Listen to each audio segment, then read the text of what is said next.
Sikiliza mtu wa Mungu, tunakwenda mbinguni. Epuka roho ya wivu kwenye maisha yako. Kama unataka kutembea na Mungu, epuka roho ya wivu. Iepuke. Mwenzako akiinuliwa, shangilia kwa watu. Hata watoto mnaosoma shule, mimi nikiona mtoto anafanya vizuri shule, nashangilia. Nafurahia.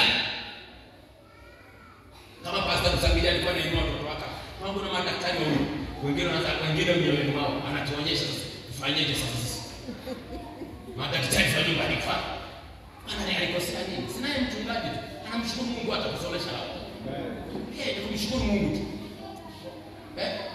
Kumshukuru Mungu. Watoto wa wachungaji wanakuwa kutabangi. Hamna habari yeye.